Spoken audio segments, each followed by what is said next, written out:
నా కుటుంబానికి నేను ఏం చెప్పానంటే, సమస్యలను, బాధలను, శ్రమలను ఆధారం చేసుకొని మన ప్రార్థనా జీవితం ఉండకూడదు. దేవునితో మనకున్న అనుబంధాన్ని బట్టి మన ప్రార్థనా జీవితం ఉండాలి. దేవునితో మనకున్న రిలేషన్ని బట్టి, అనుబంధాన్ని బట్టి ప్రార్థనా జీవితం ఉండాలి. కానీ మన సమస్యలను ఆధారం చేసుకొని ప్రార్థనా జీవితం ఉండరాదు అని నేర్పా. నా బతుకులోనూ ఇంటోళ్లలోనూ చాలా వరకు చాలా విషయాలు చూసి నేను చాలా పాఠాలు మీకు నేర్పుతున్నా. పరిశోధన అంతా మన మీదే. ఇప్పుడు నేను చెప్పే చాలా సంగతులు నీకు అనుభవాలు. నీ అనుభవాలు నాకెట్టా తెలుసు అంటే నేను కూడా ఫేస్ చేశా కాబట్టి తెలుసు నాకు. నన్ను చూస్తా, ఫ్యామిలీ మెంబర్స్ని చూస్తా, ఎవరి సైకాలజీ ఎలా మారిందో చూస్తా. కడుపు మండినప్పుడు వీళ్ళు ఎట్ట ఫీల్ అయ్యారు, కడుపు నిండినాక వీళ్ళు ఎట్ట తయారయ్యారు, ఎవరి అనుభవాలు ఎలా మారినాయి, అసలు వీళ్ళ సైకాలజీలు ఎలా ఉన్నాయి. అప్పుడప్పుడు కొన్ని రాళ్ళు వేసి కూడా ట్రై చేస్తా.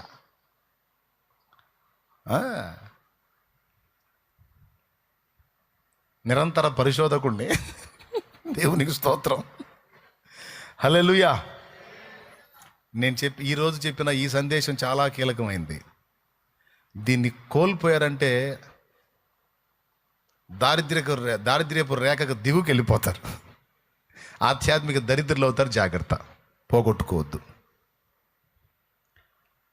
దయచేసి హృదయాల్లోకి తీసుకోండి.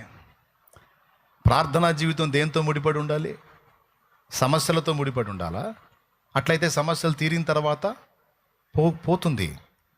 సమస్యలతో కాదు, దేవుని మీద ఉన్న ప్రేమ, అనుబంధంతో ఆ అనుసంధానమై ఉండాలి ప్రార్థనా జీవితం. శ్రమ ఉన్నా, శ్రమ లేకపోయినా కూడా దేవుని మీద ఉన్న మమతను బట్టి నువ్వు ప్రార్థనా జీవితాన్ని కానీ సిద్ధపరచుకుంటే ఎనీ టైం, సర్వకాల సర్వావస్థల యందు నువ్వు ఆయన దగ్గరే కూర్చోడానికి ఇష్టపడతావు. ఎందుకు? నీకు ఆయనతో అలాంటి అనుబంధం ఏర్పడింది. ఆయనతో మాట్లాడకుండా ఉండలేవు, ఆయనతో గడపకుండా ఉండలేవు. సమస్యలు తీరిన తర్వాత ఇంకా ఎక్కువ దగ్గర అయిపోతావు. సమస్యలు ఉన్నప్పుడు ఒక విధంగా ఉన్నా, అవి తీరి నీకు విడుదల వస్తే ఇంకా దగ్గర అయిపోతావు. ఆయన్ని ప్రేమిస్తే, ఆయన మమతతో నువ్వు కనెక్ట్ అయితే ఆకర్షించబడతావు. ప్రార్థనా జీవితం అలా డిజైన్ చేయబడాలి. ఏమన్నా అర్థమైంది నేను చెప్పింది? నిజంగా చెప్పండి, అర్థమైన వాళ్ళు ఎవరు? ఏం అర్థమైంది? ప్రార్థనా జీవితం దేవుని మీద ప్రేమను బట్టి ఏర్పరచబడాలి, కానీ మన సమస్యల్ని బట్టి కాదు. సమస్యలను బట్టి అయితే సమస్యలు తీరినాక అది మారిపోయింది. అందుకే సైతాను కూడా 4 మెతుకులు రాలుస్తాడు, కొన్ని నీకు అందేటట్టు చేస్తాడు. ఇదిగా సమస్యలేగా, నీకు 4 మెతుకులు రాలుస్తున్నపో, తీరిపోయినాయిపో, శుభ్రంగా గుక్కడి తిని హాయిగా నిద్రపో. అదిగో సినిమా చూడు, అదిగో కొత్త సీరియల్ స్టార్ట్ అయింది, సూపర్, చూడు. అదిగో సెల్ ఫోన్లో ఈ చెత్త అంతా చూడు, అది ఇది చూడు, అది చూడు. ఇంకా ప్రార్థన వదిలేసే. ప్రాబ్లమ్స్ పోయినాయి కదా, ఆదివారం చర్చికి పో, నేను కాదంటే కదా, పో. పాటలు పాడు, వచ్చిన కాడికి సందా వేసిరా, సందాకు కూడా డబ్బులు ఇస్తా, నేనే ఇస్తా, పో అంటాడు. నిన్ను మత్తిలా చేస్తాడు. నువ్వు మత్తుగిల్లావంటే అవుట్. ప్రార్థన ఆగితే విశ్వాసం ఆగిపోయింది. విశ్వాసం డౌన్ అయిందంటే నీ కథ కాటికే. అర్థమైందా? అందుకని వాడు ఆ విశ్వాసాన్ని డౌన్ చేయడానికి ప్రార్థన, వాక్యం రెండింటిని చెడగొడతాడు. చెడగొట్టడానికి అవసరమైతే ఇలాంటివి కూడా వాడు ఏర్పాటు చేసే అవకాశం ఉంది. అందుకే నేను చెబుతున్నా, వాక్యమైనా ప్రార్థన అయినా దేవుని మీద ఉన్న మమతను బట్టి నువ్వు ఆ లింక్ చేసుకో, కానీ సమస్యలను బట్టి. రోజు వాక్యం చదవకపోతే ఏమన్నా అయిద్దేమో అని వాక్యం చదవవాకు. రోజు ప్రార్థన చేయకపోతే సమస్యలు పోవేమో అని ప్రార్థన చేయవాలి. నీ ప్రార్థనా భారం, వాక్య భారం సమస్యల్ని బట్టి కాదు, కానీ దేవుని బట్టి ఉండాలి.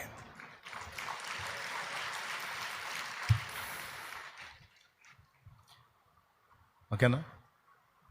తాగుబోతోళ్ళని చూడండి, మందుతో వాళ్ళు ఏర్పరచుకున్న అనుబంధం ఎలాంటిదో తెలుసా? అది ఆనందానికి దుఃఖానికి మధ్యలో ఉండింది కాదు, అది వాటికి అతీతంగా ఏర్పరచుకున్నాడు వాడు అనుబంధాన్ని. ఆనందాన్నో దుఃఖాన్నో బేస్ చేసుకుని వాడు దాన్ని కనెక్ట్ అవ్వడు. త్రాగుబోతూ కావాలంటే అడిగి చూడండి, దానికి అతీతంగా అనుబంధం ఏర్పాటు చేసుకొని ఉంటాడు బాటిల్తో. ఎలాగో చెబుతాను నేను. అప్పులైన అనుకో, తాగుతాడు. ఎందుకు తాగేవరా? అప్పులన్నా తట్టుకోలేక తాగుతున్నా అంటాడు. తీరిని అనుకో, తాగుతాడు. ఎందుకు తాగేవరా? అప్పులు తీరిని అన్నా, ఆనందం అన్నా. అరే మందు మాత్రం మానుకో. ఎట్లా మానుతానన్నా? ఆ అనుబంధమే వేరు. ఇప్పుడు వాడి అనుబంధం దేని కేంద్రం చేసుకొని ఉంది? మందు మీద మమతను కేంద్రం చేసుకొని ఉంది. అంతేగాని వాడు ఆనంద దుఃఖాలతో దానికి సంబంధం లేదు. కాబట్టి వాడు సర్వకాల సర్వావస్థల యందు ఏ పాయింట్ అయినా అడ్డం పెట్టి మందు దగ్గరికి పోతాడు. అర్థమైందా?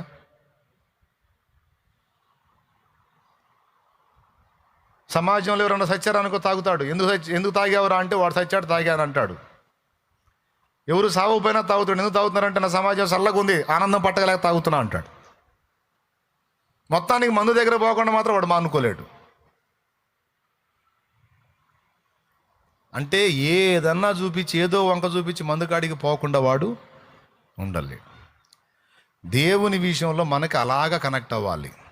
తాగుబోతుడి దగ్గర నేర్చుకోవడానికి పాఠాలు ఉంటాయి మనకి. దేవునికి స్తోత్రం.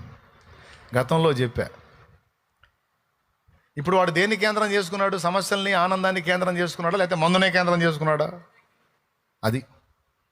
అందుకని వాడేం పడతా, సర్వకాల సర్వావస్థల యందు మేలు కలిగినా కీడు కలిగినా నిన్ను మాత్రం వదిలిపెట్టను. అట్లా ఏర్పరచుకోవాలి దేవుడితో అనుబంధాన్ని. దుఃఖం కలిగిందనుకో సమస్యను బట్టి ప్రార్థన, సమస్య తీరిందనుకో ఆనందాన్ని బట్టి కూడా ప్రార్థనే. అప్పుడు సైతానుగాడు వేసుకుంటాడు ముసుగు. ఈ మనిషిని ఏం గదిలిచ్చినా సరిపోయి ముందు మోకాళ్ళు వేస్తుంది. ఈ మనిషి జోలికి పోవటం వేస్ట్ అనుకోవాలి వాడు. మొరలాలించెడి నిన్ను ప్రేమించేదా, మొర వినకున్నను నిన్ను ప్రేమించేదా. ఏమన్నా అర్థమైందా? మొరలాలించెడి నిన్ను ప్రేమించేదా, మొర వినకున్నను నిన్ను ప్రేమించేదా. నాదు సహాయక నిన్ను ప్రేమించేదా, సాయము రాకున్నను ప్రేమించేదా. నాదు సహాయక నిన్ను ప్రేమించేదా, సాయము రాకున్నను ప్రేమించేదా. సర్వకాల సర్వావస్థలలో మానక నిన్ను గొలుతు యేసా. నా బలమయ్యున్న దేవా, నా బలమయ్యున్న దేవా, నా హృదయంతటితో నిన్ను నేనెంతో, నా హృదయంతటితో నిన్ను నేనెంతో నిరతము సేవింతు దేవా. మది నిన్ను సేవింతు దేవా. నా బలమయ్యున్న దేవా, నా బలమయ్యున్న దేవా.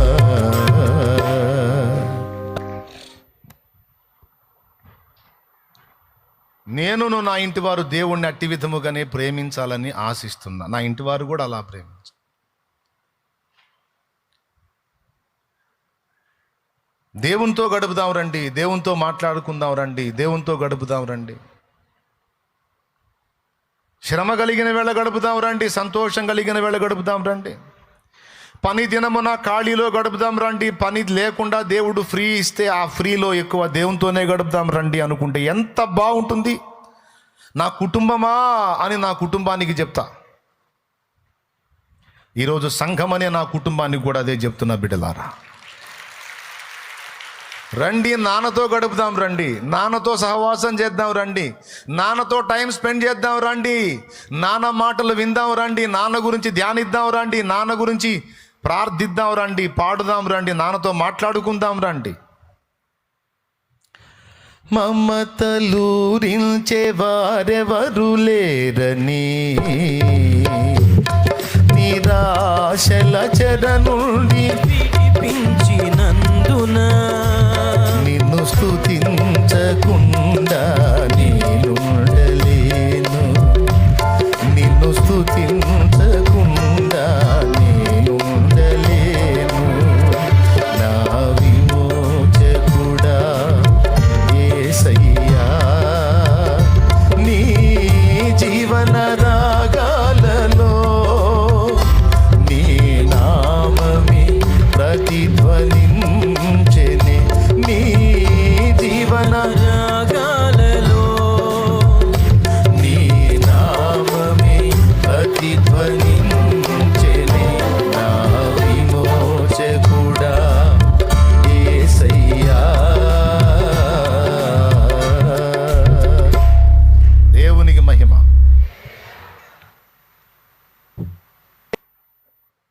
నేను చెప్పిన విధంగా కానీ మీరు భక్తి జీవితాన్ని సిద్ధపరచుకుంటే మీరు మెళకువగా ఉన్నట్టే.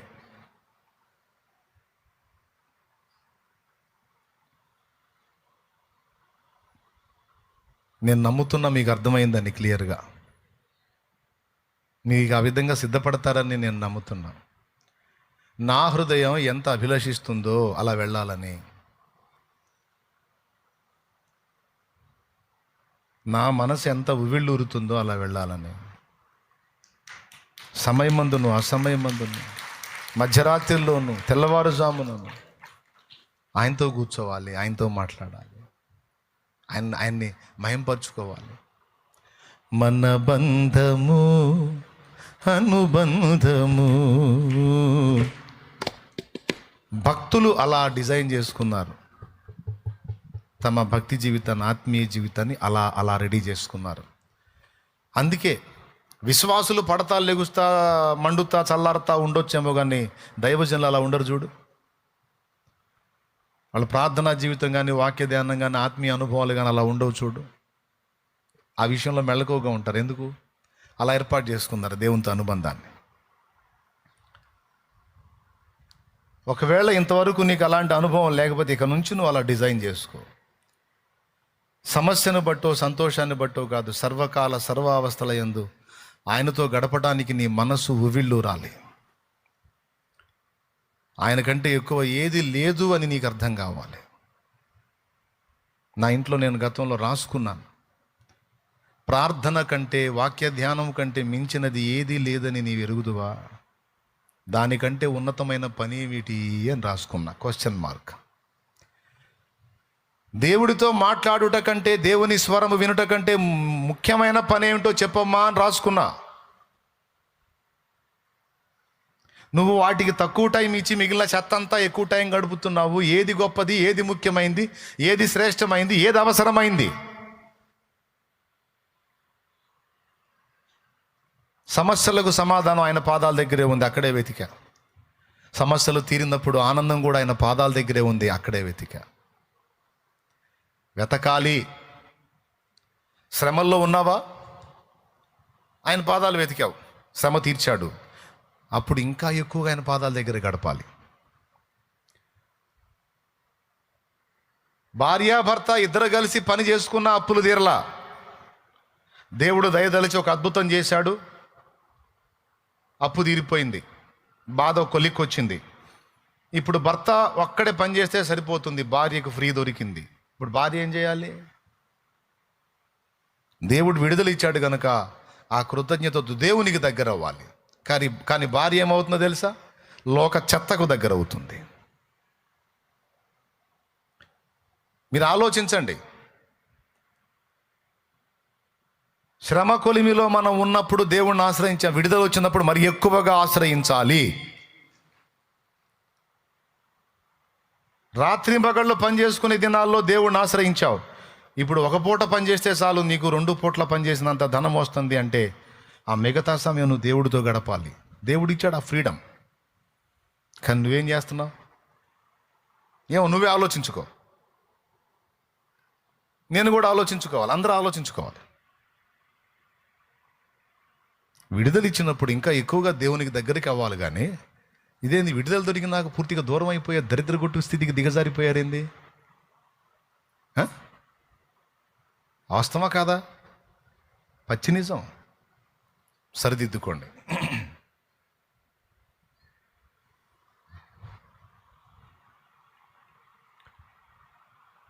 విశ్వాసము మండునట్లు ప్రార్థన వాక్యము రెండిటిని తిరిగి పునరుద్ధరించుకోండి. దేవుణ్ణి ప్రేమించండి. దేవుని ప్రేమతో వీటిని ఏర్పరచుకోండి. మొదటిది ప్రార్థన వలన కలిగే ప్రయోజనం. రెండవది, ఆయన ప్రత్యక్షమైనప్పుడు ఆయన ఎదుట నిలవబడుటకు కావలసిన శక్తి కూడా మనకు వచ్చినట్లు చేయునదే ప్రార్థనట. విశ్వాసాన్ని మండించేది ప్రార్థన.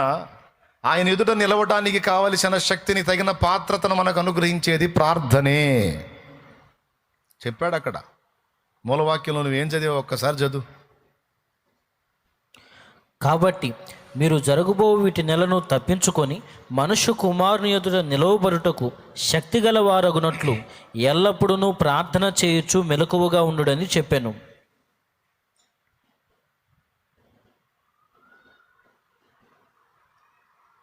ప్రార్థన ఆయన ప్రత్యక్షమైనప్పుడు ఆయన ఎదుట నిలవబడటానికి మనకు శక్తినిస్తుందట. నోవహు ఎందుకు కృప పొందాడు?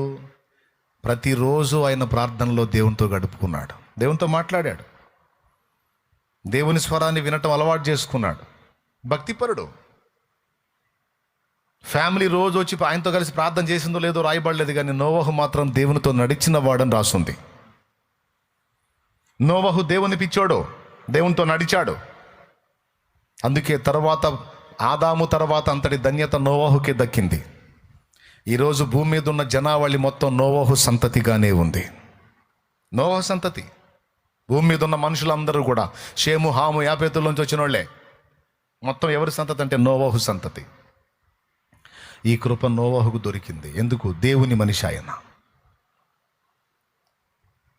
ప్రభు ప్రత్యక్షమైనప్పుడు మనం శక్తి గలవారమై ఆయన ఎదుట నిలవడానికి మనకు సపోర్ట్ చేసేది ప్రార్థన. నంబర్ 1, విశ్వాసాన్ని మండించేది ఒకటి. ప్రభు ఎదురు నిలవడానికి కావలసిన శక్తినిచ్చేది, సమస్యలకు పరిష్కారమునిచ్చేది. మీలో ఎవరికైనా శ్రమ సంభవించిన అతడు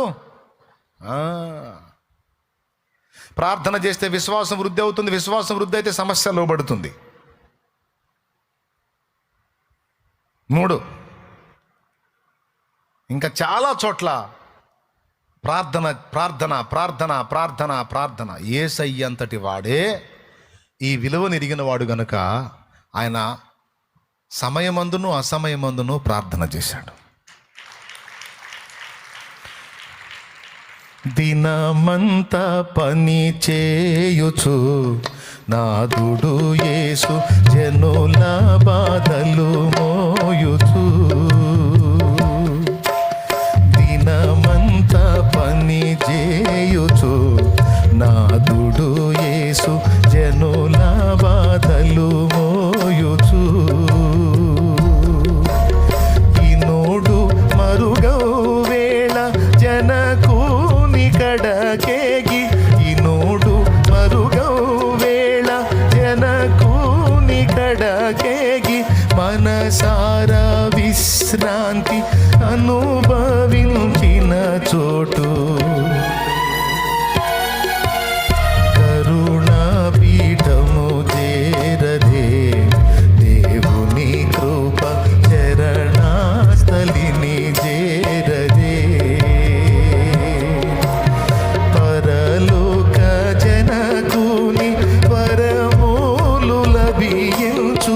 పరలోక జనకుని వరములు లభించు. తరుణమౌ ప్రార్థనలు కరములు జోడించి. కరుణాపీఠము చేరదే. దేవుని కృప చరణాస్థలిని చేరదే. బా, ఎంత లాలనగా చెప్తున్నాడండి మా ఇస్లామణి గారు. పిచ్చి మోకాళ్ళారా, ఉన్నదంతా ఆయన పాదాల దగ్గర ఉంది. కరుణాపీఠం చేరండి, ఆయన పాదాల చరణాస్థలికి చేరండి. చరణములు, పాదములు, ఆయన పాదాల దగ్గరికి పదండి, పదండి, పదండి. ఎందుకు పోవాలయా? ఉండాల్సిందే అన్నీ అక్కడే ఉన్నారా పిచ్చోడా? ఏమో ఏమో ఏంది, పోయి చూడు, అడిగి చూడు. కన్నా ప్రేమను ఇమ్మని సోదరి అన్న విన్నవించగ దేవుని. కన్నా ప్రేమను ఇమ్మని సోదరి అన్న విన్నవించగ దేవుని. అన్ని ఎరిగించ అన్ని ఎరిగిన తండ్రి అన్నాను దీవించ వన్నెకెక్కిన కొడుకున్ చెన్నుగా నొందిన. కరుణాపీఠము చేరరే దేవుని కృప చరణాస్థలిని చేరరే. కరుణాపీఠము చేరరే దేవుని కృప చరణాస్థలిని చేరరే. ప్రియమైన బిడ్డలారా, ఎన్ని చరణాలు ఉన్నాయో. అక్కడ ఏమంటున్నాడు తెలుసా? కన్న ప్రేమ నిమ్మని హన్న దేవుని పాదాల దగ్గరికి వెళ్ళి వేడిందట. కన్నా ప్రేమను ఇమ్మని సోదరి హన్న విన్నవించగా దేవుని. అన్నీ ఎరిగిన తండ్రి హన్నాను దీవించ వన్నెకెక్కిన కొడుకును చెన్నుగా నొందిన. కరుణాపీఠము చేరరే దేవుని చరణాస్థలిని వేడరే. ఎలాంటి కొడుకును పొందింది? ప్రార్థించి ప్రార్థించి ప్రార్థించి ప్రార్థించి. ప్రార్థన లేకుండా మిగిలిన వాళ్ళది అన్నది వాడెవడు ప్రసిద్ధి గాంచలా. ప్రార్థించి ప్రార్థించి ప్రార్థించి ప్రార్థించి ప్రార్థనాపూర్వకంగా కన్నోడు సమూయేలు అయ్యాడు. అతడు రాజులను నియమించే ప్రవక్త అయ్యాడు.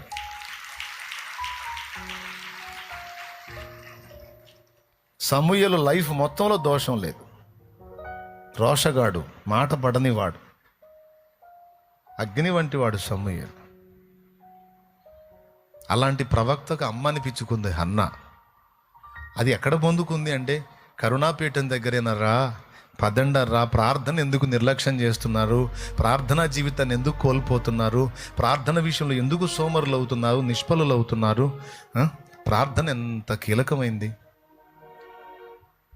దావీదు గురించి మాట్లాడతాడు, యాకోబు గురించి మాట్లాడతాడు, పౌలు గురించి మాట్లాడతాడు, హన్నా గురించి మాట్లాడతాడు, యేసయ్య గురించి 2 చరణాలు రాశాడు. మొత్తం 6 చరణాలు.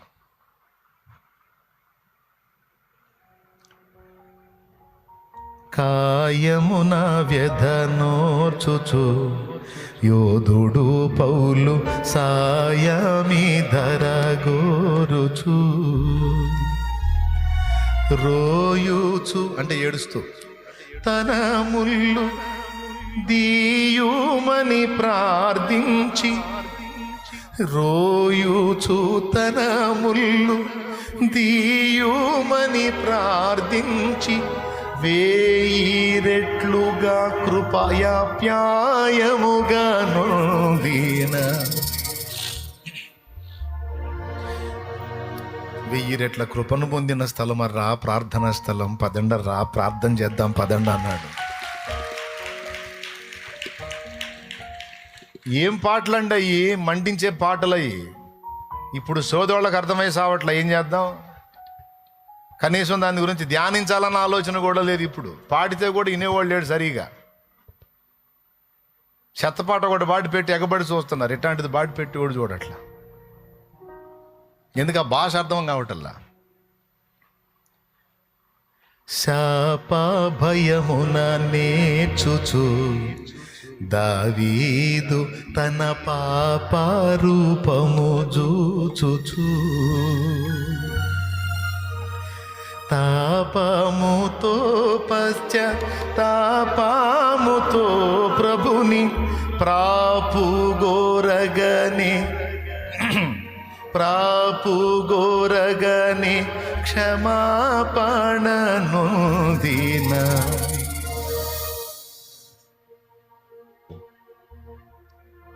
ఏం పదాలు! పాప భయమున నేర్చుచు, శాప భయమున నేర్చుచు, తన పాప రూపము చూచుచు, తాపముతో పశ్చాత్తాపముతో ప్రభుని ప్రాపు గోరగనే క్షమాపణ నొందాడు దావీదు. రెండర్రా ప్రార్థన చేద్దాం, రండి దేవుని పాదాల దగ్గరికి పోదాం, రెండర్రా. అన్నీ ఉన్నాయి. పాపమునకు క్షమాపణ అక్కడే ఉన్నది, విజ్ఞాపనకు జవాబు అక్కడే ఉన్నది. 1000 రెట్ల కృప దొరికే స్థలం అది.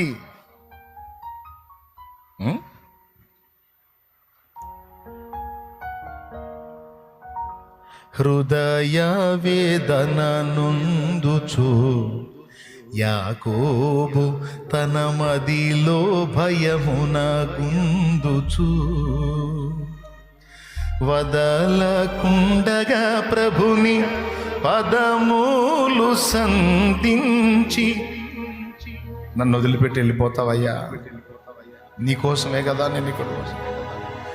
భార్యల్ని పిల్లల్ని ఒక ఆమె కోసం 21 సంవత్సరం ఊడిగం చేశా మా మామకి. అలాంటి దాన్ని కూడా వదిలేశాగయ్యా. రాహేలు కోసం ఫస్ట్ 7 ఏళ్ళు చేశాడు, రాహేల్ని ఇస్తానని లేయాని ఇచ్చాడు. మళ్ళీ 7 ఏళ్ళు చేశాడు, రాహేల్ని ఇచ్చాడు. ఇచ్చినందుకు కృతజ్ఞతగా మళ్ళీ 7 ఏళ్ళు చేశాడు, మొత్తం 21 సంవత్సరం. రాహేలు కోసం యాకోబు వెచ్చించిన జీవితకాలం 21 సంవత్సరం. అంత ప్రేమించాడు ఆమెని.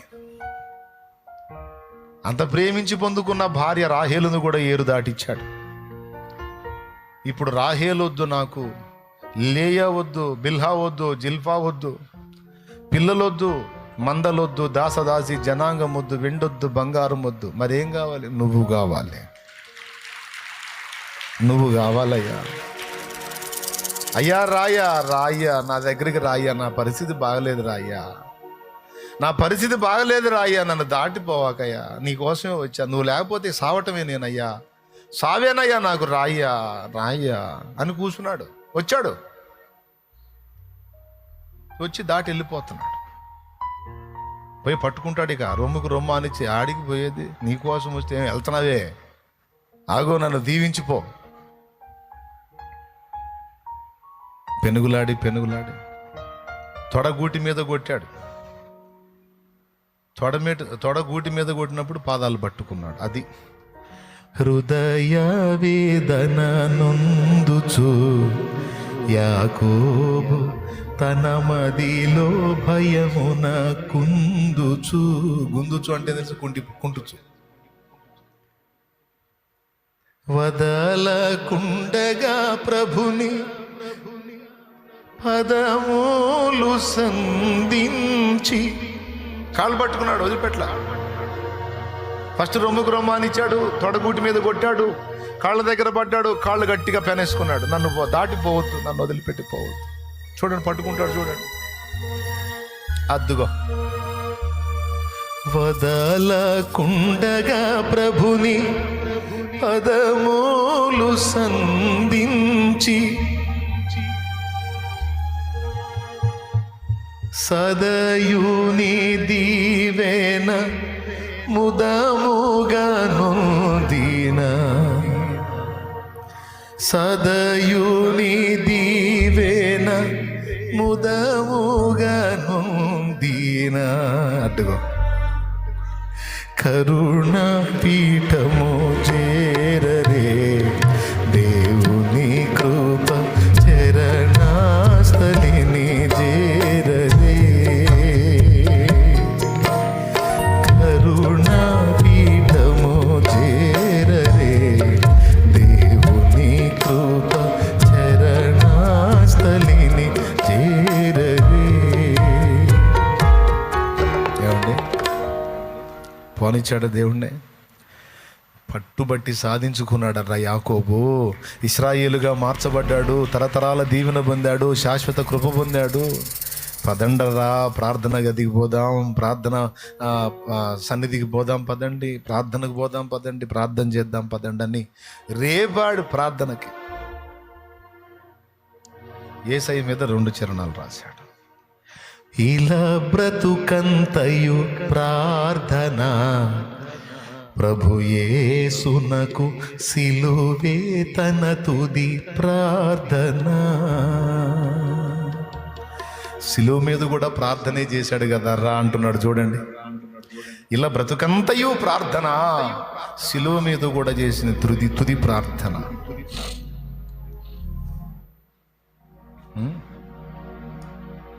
ఇలా బ్రతుకంతయు ప్రార్థన. ఏమంటే మీకేమైనా బోరుగా ఉందా? మీకేమైనా ఇబ్బందిగా ఉందా? ఇబ్బందిగా ఉంటే మానేస్తా చెప్పడం. కానీ ఇది వినాలి, మీ హృదయంలో ప్రార్థన కొరకు ఆసక్తి రేగాలి. ప్రార్థన విషయంలో చల్లారిపోయిన మీ మంట తిరిగి ప్రజ్వలించాలి. దేవుని పాదముల చెంతకు పరుగులెత్తాలి. పడిపోయిన నీ ప్రార్థన బలిపీఠం మళ్ళా కట్టబడాలి. దేవుని పాదములను సంధించాలి. నువ్వు హన్నా వలె, దావీదు వలె, యాకోబు వలె, పౌలు వలె, ప్రభు అయిన యేసు వలె.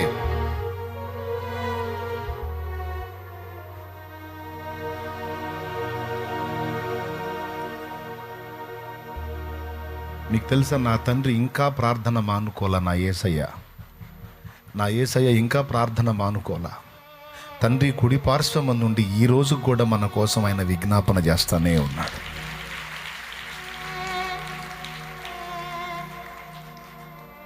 సిలువతో ప్రార్థన అయిపోలేదు బిడ్డలారా, సిలువతో ప్రార్థన అయిపోలా.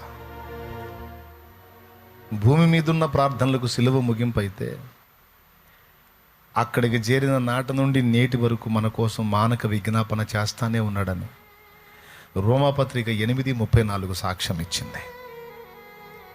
ఎప్పుడు ఆపుతాడో తెలుసా ప్రార్థన? మనందరము సిద్ధమై ఎత్తబడే మెట్టుకు సిద్ధమైనప్పుడు అప్పుడు ఆగిపోయి అప్పుడు ఆపేసి ప్రార్థన మన కోసం దిగొస్తాడు. మనందరం సంపూర్ణ సిద్ధి పొందేంత వరకు ఆ ప్రార్థన నిర్విరామంగా కొనసాగుతూనే ఉంటుంది. భూమి మీద పరిశుద్ధాత్ముడు ప్రార్థిస్తున్నాడు, అక్కడ యేసయ్య ప్రార్థిస్తున్నాడు, విజ్ఞాపన చేస్తున్నారు. ఎందుకోసమో తెలుసా? మన కోసం. ఇలా బ్రతుకంతయు ప్రార్థన, ప్రభు యేసునకు సిలువే తన తుది ప్రార్థన. ఇలా బ్రతుకంతయు ప్రార్థన, ప్రభు యేసునకు సిలువే తన తుది ప్రార్థన. చెలుగా విజ్ఞాపనలు చేయుచును మనపై, కలకాలమును దీవెనలు వర్షించెడి చోటు. కరుణ పీఠము చేరదే దేవుని కృప చరణాస్థలిని వేడదే. నిర్ణయం నీదే. ప్రార్థనా జీవితంలో తిరిగి మండుతావో ఎండిపోతావో, ఒకదానికి లింక్ ఉంది సోదరా. ప్రార్థన విషయంలో ఎండిపోయావంటే విశ్వాస విషయంలో దిగజారిపోతావు. విశ్వాస విషయంలో దిగజారిపోయావంటే చాలా కోల్పోతావు.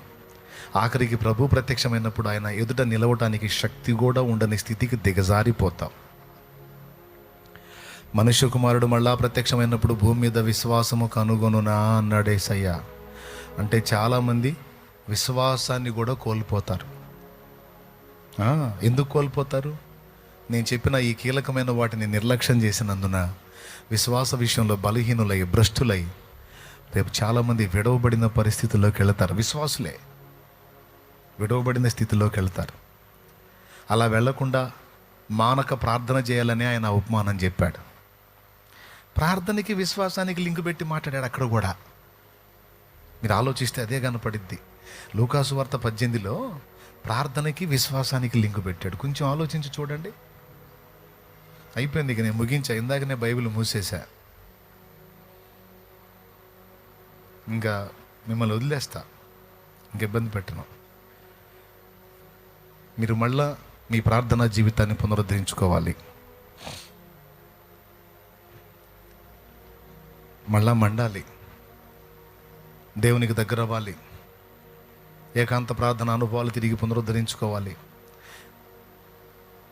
నునుపెక్కిన మోకాళ్ళు మళ్ళా నలుపెక్కాలి. ఎస్ ఎస్ ఎస్ ఎస్ నునుపెక్కిన మోకాళ్ళు మళ్ళా నలుపెక్కాలి. కాయలు గాయాలి, కాయలు గాయాలి, రాటు తేలాలి. మన గుర్తులవేనరా దేవుని బిడ్డలారా, మన గుర్తులవే. నలుపెక్కిన మోకాళ్ళు మన గుర్తులు, నలుపెక్కిన మోచేతులు మన గుర్తులు.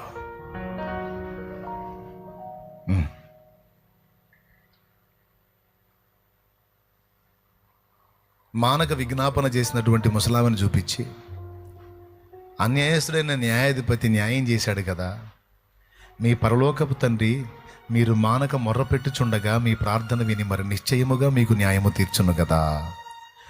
ఎందుకు ఈ మాట చెప్పాడట? వారు విసుకక నిత్యము ప్రార్థించవలెనని ఆయన వారికి ఈ ఉపమానము చెప్పాను. విసుకక నిత్యము ప్రార్థించుట ద్వారా ఏమో అనగూరుగుతుంది అంటే కింద చెప్పాడు అన్నమాట. అలా మీరు లైన్లో ఉంటే విశ్వాసం లైన్లో ఉంటుంది. విశ్వాసం లైన్లో ఉంటే నేను వచ్చినప్పుడు మీరు నా ముందు నిలబడటానికి శక్తివంతులవుతారు, నాతో వస్తారు. విశ్వాసం అనే దీపం ఆరిపోయిందనుకో, అన్నీ కోల్పోతాం, రక్షణ కూడా కోల్పోతాం. అందుకే నా యేసై చెప్పాడు, మీ దీపములు వెలుగుచుండనీయుడి అని. పౌలన్న ఏమన్నాడు? మంచి పోరాటం పోరాడి తిని నా పరుగు కడముట్టించి తిని విశ్వాసాన్ని కాపాడుకున్నాను అన్నాడు. కిరీటం దేనికి? జీతం దేనికి? బహుమానం దేనికి? విశ్వాసాన్ని కాపాడుకున్నాను.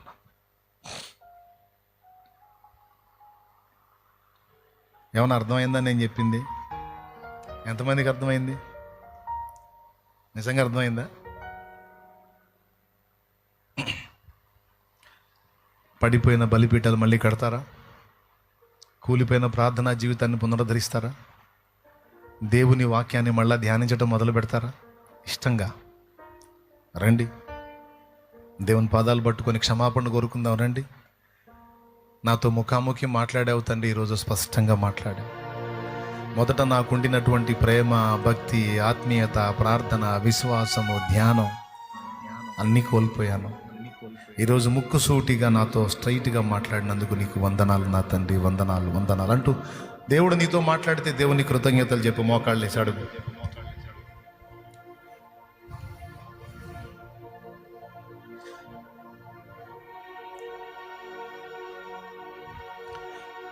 దేవుడు నీతో మాట్లాడితే దేవుని పాదాలు పట్టుకొని కృతజ్ఞతలు చెప్పు, క్షమాపణ కోరుకో. నేను కూడా అడుగుతా క్షమాపణ. నేను అడగాలి.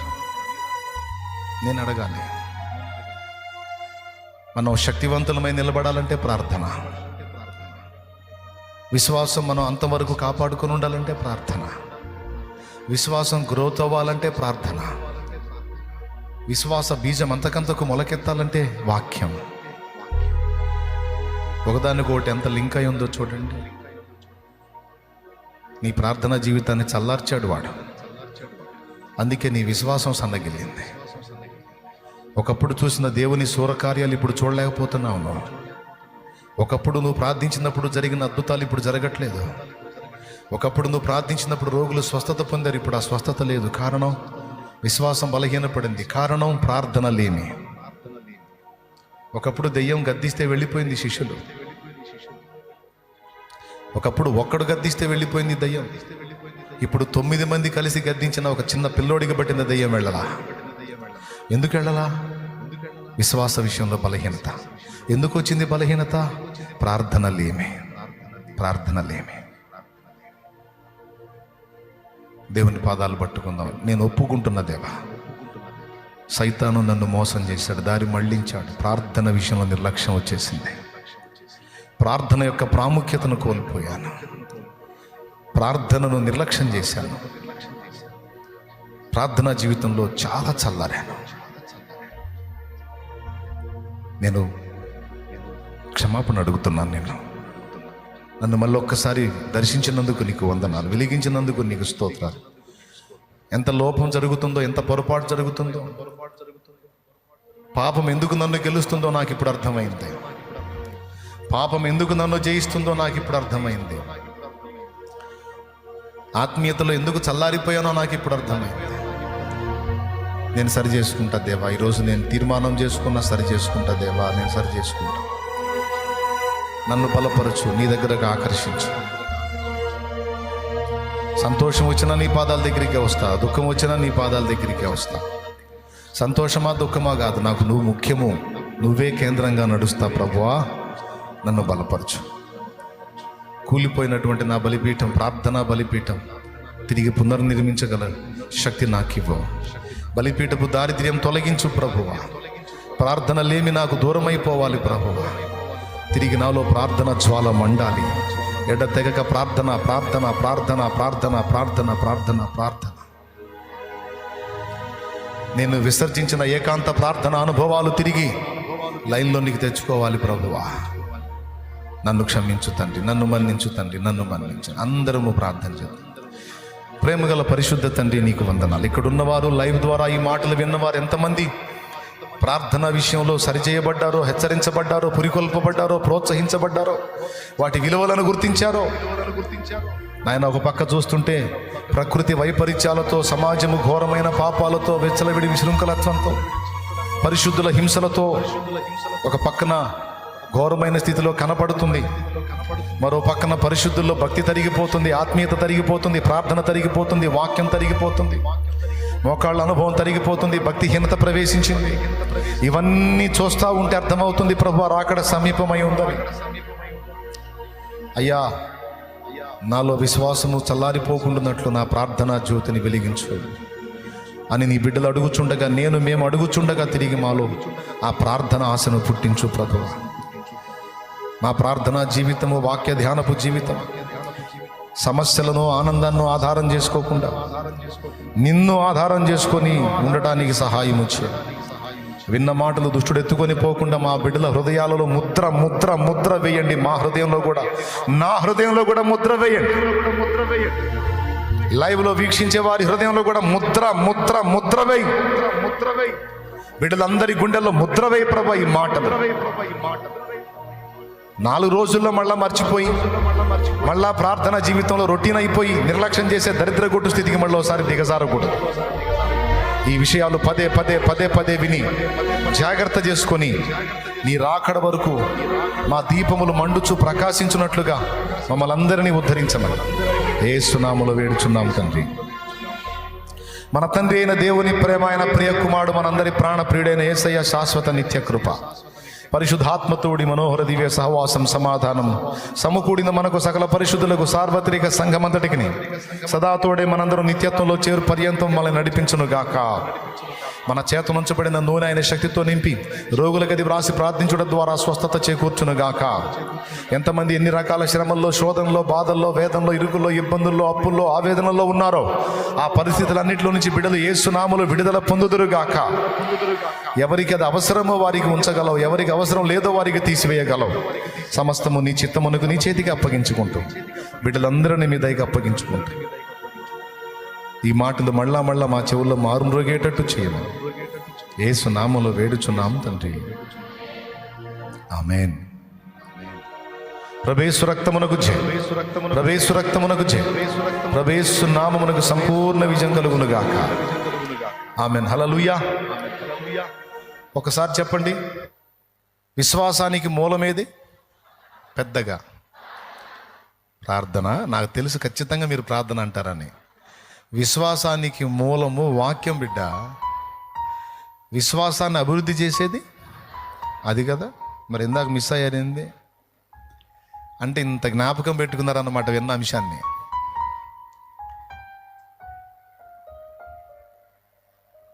మానవాళి జ్ఞానమే వైభవమొసగే రత్నమే, మానవాళి జ్ఞానమే వైభవమొసగే రత్నమే, మార్గం చూపే దీపమే, మది మంతలు మెచ్చడిదేనయ.